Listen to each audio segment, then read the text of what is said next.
Bonjour à toutes et à tous, très content de vous retrouver de nouveau sur cette chaîne et j'espère que vous allez bien. Dans cette nouvelle vidéo sur la programmation Arduino avec Python, notamment en utilisant le module PyFormatter, nous allons donc apprendre comment spécifier la carte Arduino utilisée. Et si vous me suivez depuis le début et vous remarquez bien les vidéos que j'ai eu à réaliser en utilisant le module PyFormatter, j'ai essentiellement utilisé la carte Arduino Uno. Et donc dans cette vidéo, on va donc apprendre comment utiliser la carte Arduino Mega, Nano et bien d'autres types de cartes qui sont donc compatibles avec le module PyFormatter. Et avant de poursuivre cette vidéo, rassurez-vous que vous êtes bien abonné à la chaîne et si vous ne l'êtes pas encore, n'hésitez surtout pas de vous abonner, d'activer la cloche de notification et de liker la vidéo. On va donc utiliser ce code qui va donc nous permettre de faire clignoter deux LED qui sont connectées respectivement aux broches 2 et 3. Donc c'est un programme que j'ai eu à publier lorsque j'ai réalisé la première vidéo sur l'Arduino et PyFormatter. Je laisserai aussi le lien dans la description. Et donc, comme on peut donc remarquer au niveau de cette ligne, c'est cette ligne qui nous permet donc de définir un objet de type Arduino. Donc notamment l'Arduino Uno. Donc c'est cette fonction plutôt que je vais faire appel, la fonction Arduino qui appartient donc au module PyFormatter. Donc cette fonction nous permet de définir un objet de type Arduino Uno. Et lorsqu'on travaille par exemple sur l'Arduino Mega ou Nano, c'est donc cette ligne qu'on va donc changer. Notamment simplement cette fonction d'appel, cette fonction qu'on avait appelée qu'on va changer. Donc on va donc ouvrir quelques fichiers que constituent donc notre module PyFormatter pour essayer de voir quels sont les modules que nous pouvons donc utiliser avec PyFormatter. Donc, je vais par exemple dans un fichier qu'on appelle board qui constitue donc PyFormatter. Et donc, on peut voir à ce niveau qu'on peut donc utiliser la carte Arduino. Donc, lorsqu'on écrit Arduino tout simplement comme ça, c'est l'Arduino Uno.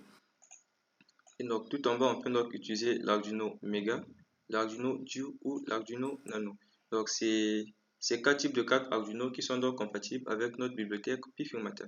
Donc, on peut bien regarder la différence. Les pins ne sont pas identiques partout, ils n'ont pas le même nombre de pins, comme par exemple au niveau de notre Arduino Uno, on a 14 pins digital, 6 pins analogue et 6 pins PWM aussi qui sont à ce niveau.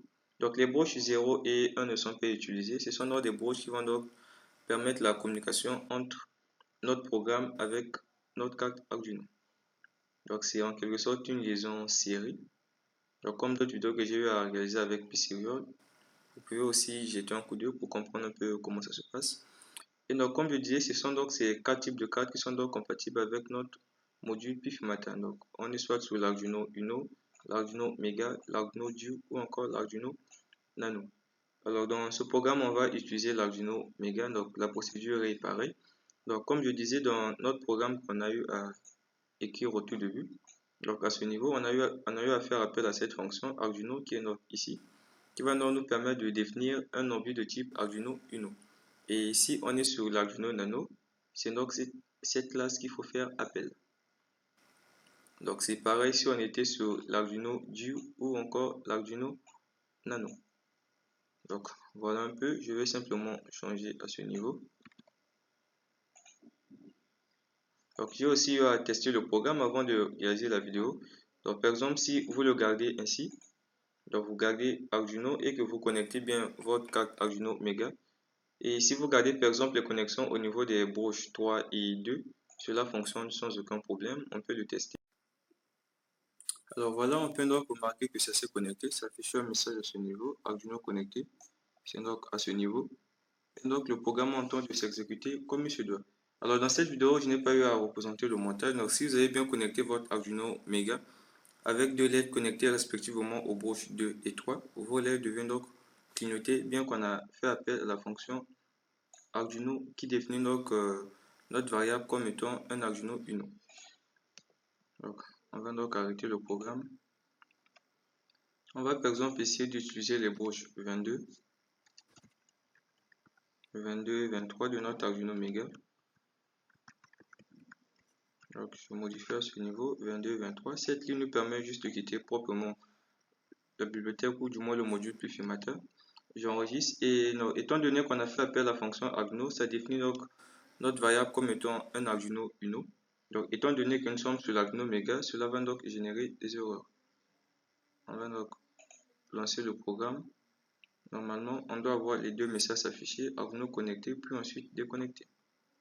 Donc voilà, à ce niveau, on est donc à ce niveau-là. Donc, si vous avez réalisé votre connexion au niveau de votre Arduino Mega, vous allez donc que rien ne se passe.